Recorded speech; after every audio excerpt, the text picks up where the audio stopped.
Hello guys, welcome to the Elias. मेरा नाम रोहित है और आज की वीडियो में हम पढ़ने वाले हैं न्यूटन सेकंड लॉ।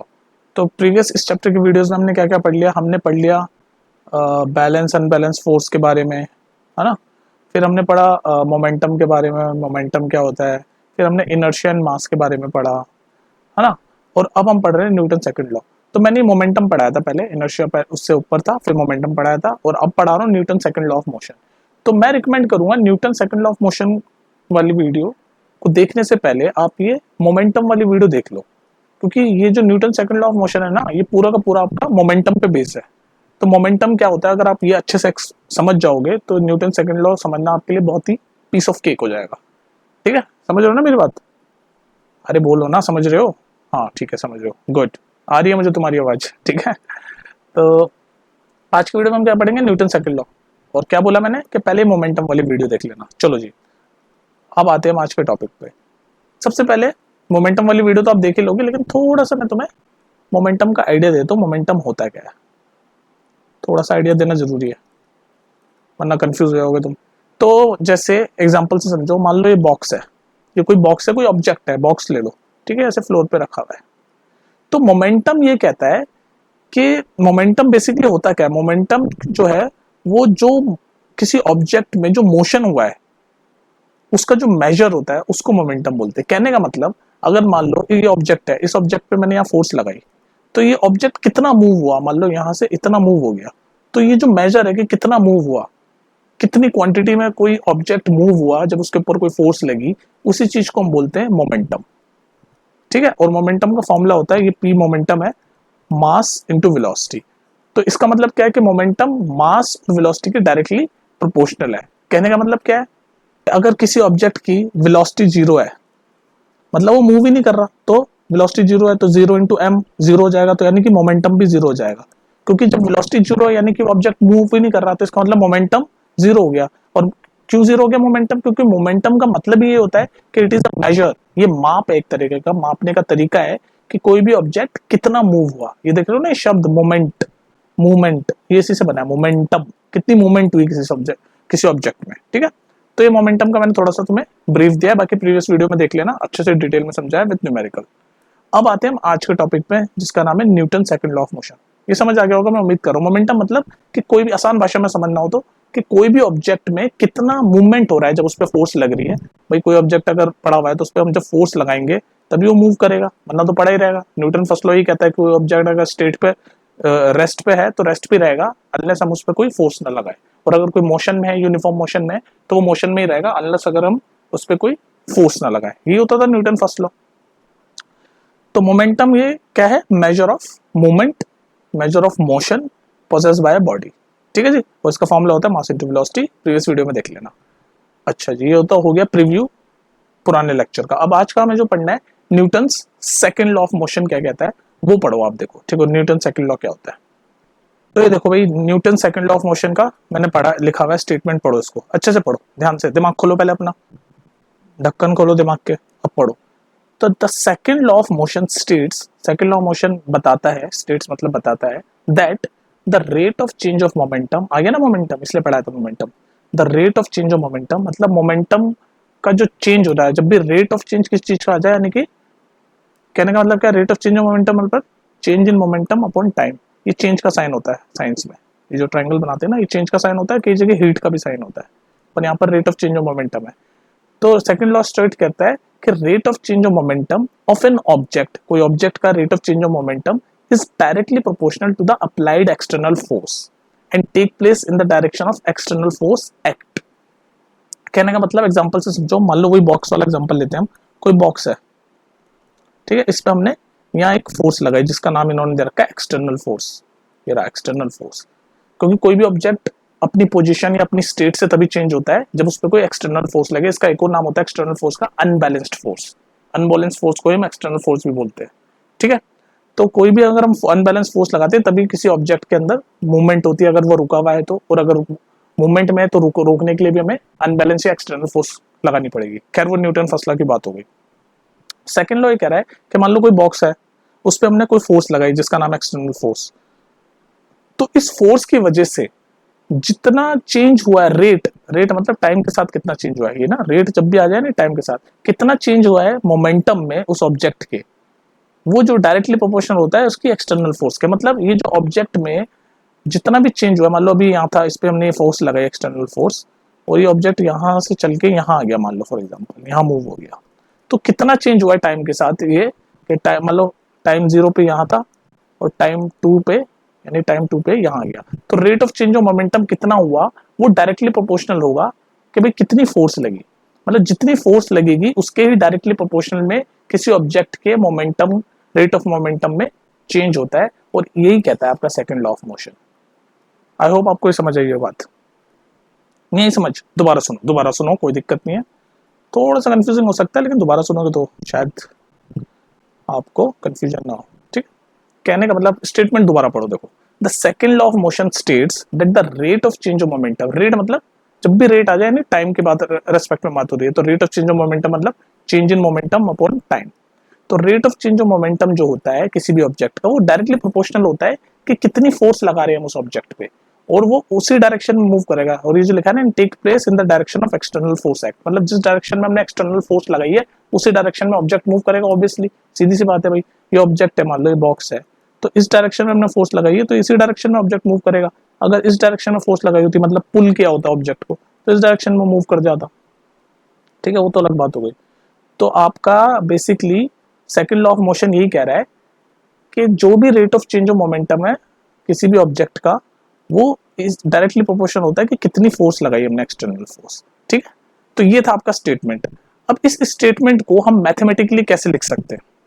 ये जो मैंने स्टेटमेंट बोली कि the second law of motion states that the rate of change of momentum of an object is directly proportional to the applied external force, इसको हम स्टेटमेंट में यानी मैथ्स में कैसे लिखते हैं वो देख लो आप, जिसको आप फॉर्मूला भी बोलोगे सेकंड लॉ ऑफ मोशन का। ठीक है, तो हम देख लेते हैं मैथ्स में कैसे लिखते हैं इस बात को। तो भाई mathematical formulation second law of motion की है कि पहले तो मोमेंटम का फॉर्मूला बताओ। मैंने आपको प्रीवियसली बताया मोमेंटम का फॉर्मूला होता है ये p मोमेंटम है, मास इनटू वेलोसिटी, ये मोमेंटम का फॉर्मूला है। ठीक है, तो यहाँ पर रेट ऑफ चेंज ऑफ, हमारा सेकंड लॉ क्या कहता है, rate of change of momentum is directly proportional to the force applied on it, external force applied on it. तो रेट ऑफ चेंज मतलब इनिशियली किसी ऑब्जेक्ट की वेलोसिटी रही होगी कुछ, और फिर फाइनली जब पहुंचा होगा वो तो कुछ रही होगी। जैसे फॉर एग्जांपल वही बॉक्स वाला एग्जांपल, ये बॉक्स है, तो इनिशियल मान लो इसकी इनिशियल वेलोसिटी यू रही होगी, उसके बाद फिर जब यहाँ चेंज हो रहा होगा तो फाइनल वेलोसिटी वी हो गई होगी। हमेशा इनिशियल वेलोसिटी को हम यू से डिफाइन करते हैं और फाइनल वेलोसिटी को वी से, ये भी याद रखना। ठीक है, तो मान लो ये तो हो गया आपका मोमेंटम का फॉर्मूला, लेकिन यहाँ पर हो रहा है rate of change of momentum. तो rate of change of momentum कैसे लिखोगे, इनिशियल वेलोसिटी मान लो, मैथमेटिकल समझा रहा हूँ मैं तुम्हें, सेकंड लॉ कैसे लिखोगे, तो इनिशियल वेलोसिटी को मैंने u मान लिया, फाइनल वेलोसिटी को मैंने v मान लिया। ठीक है, तो चेंज इन मोमेंटम क्या हो गया, चेंज इन मोमेंटम, समझते जा रहे हो ना यार, कंफ्यूज तो नहीं हो रहे तुम लोग? चेंज इन मोमेंटम क्या हो गया, मोमेंटम का फॉर्मूला क्या होता है mv, मास तो सेम ही है, तो m इनिशियल वेलोसिटी नहीं, फाइनल माइनस इनिशियल करते हैं ना जब भी चेंज होता है, तो फाइनल माइनस इनिशियल, जब भी हमें change in force, change in something कुछ भी लेना होता है तो फाइनल माइनस इनिशियल लेते हैं। तो चेंज इन मोमेंटम क्या होगा, m तो कॉमन है, तो फाइनल वेलोसिटी क्या है v माइनस इनिशियल वेलोसिटी क्या है u, ये हो गया आपका चेंज इन मोमेंटम। लेकिन हमें क्या है, rate of change in momentum, मतलब टाइम के साथ हम देखेंगे तो अपॉन टी कर देंगे, ये हो गया rate of change in momentum, m we minus u upon t. ठीक है, rate of change in momentum. अब हमारा सेकंड लॉ जो स्टेटमेंट में क्या था कि rate of change in momentum is directly proportional to force, यही कहा था हमारे स्टेटमेंट में। तो ये जो है वो डायरेक्टली प्रोपोर्शनल टू फोर्स होगा, तो कैसे लिखेंगे हम, force is directly proportional to ये M we minus you by T. बोलो कोई दिक्कत? कोई दिक्कत नहीं है। तो अब इसी चीज को, या मैं लाइन खींच रहा हूं, इसी चीज को मैं आगे और बढ़ा रहा हूं, तो ये हमारा बन गया force is directly proportional to change in rate of change in momentum. अभी देख लो, force is directly proportional to, दोबारा लिख रहा हूँ इसको बस, rate of change in momentum. अब जरा ध्यान से देखो, ये क्या है, ये जो मैं बॉक्स बना रहा हूँ ये क्या है, चेंज इन वेलोसिटी, ये तो चेंज इन वेलोसिटी है ना, final velocity minus initial velocity upon time. ये जो बॉक्स में लिखा है क्या है, change in velocity upon time. तो आपको एक्सेलरेशन याद है, हमने जो पढ़ा था एक्सेलरेशन क्या होता था, एक्सेलरेशन का फॉर्मूला क्या होता था, change in velocity upon time ही तो होता था भाई, इसलिए बोलता हूं मैं सीक्वेंस में पढ़ो सारी चीजें। एक्सेलरेशन होता था change in velocity upon time, तो ये v minus you by t क्या है, एक्सेलरेशन। तो हम क्या लिख सकते हैं, force is directly proportional to m, तो एज इट इज, और ये change in velocity upon time होता है एक्सेलरेशन, तो ma। Force is directly proportional to mass into acceleration. Acceleration किसका, किसी भी ऑब्जेक्ट का, जो भी ऑब्जेक्ट में मूवमेंट हो रही है, चेंज इन मोमेंटम हो रहा है। अब ये डायरेक्ट ये प्रोपोर्शनलिटी का साइन हटाने के लिए हम एक क्या लिखेंगे, कांस्टेंट ऑफ प्रोपोर्शनलिटी लिखेंगे, जिसको हम मान लेंगे के। तो ये प्रोपोर्शनलिटी का साइन लिया, इज इक्वल टू का आ गया, और ये साइन हटाने के लिए हमें एक कांस्टेंट लेना पड़ेगा जिसको हमने के ले लिया, तो एम ए तो है ही। तो ये हमारा फॉर्मूला हो गया, force is equal to mass into acceleration. एक तरीके से फोर्स इज इक्वल टू, ये तो के है, ये तो कांस्टेंट है, ये हमने क्यों लिया है, ये प्रोपोर्शनलिटी का साइन लेने के लिए मैथ्स में ऐसे हम एक कांस्टेंट ले लेते हैं, ठीक है।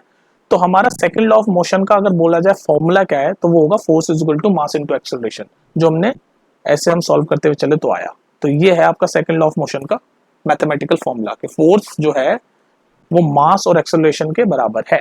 अब आप देख लो कि हम फोर्स की यूनिट भी निकाल सकते हैं यहाँ से, force is equal to mass into acceleration है ना, तो फोर्स क्या होता है किलोग्राम में, एक्सेलरेशन की यूनिट क्या होती थी याद है, मीटर पर सेकंड स्क्वायर, ये माइनस मतलब पर सेकंड स्क्वायर, तो एक्सेलरेशन की होती थी मीटर पर सेकंड, क्या लिख रहा हूं मैं, मीटर पर सेकंड स्क्वायर। तो ये आपकी ऐसा यूनिट हो गई किसकी, फोर्स की, ये किलोग्राम मीटर पर सेकंड स्क्वायर, याद रहेगी।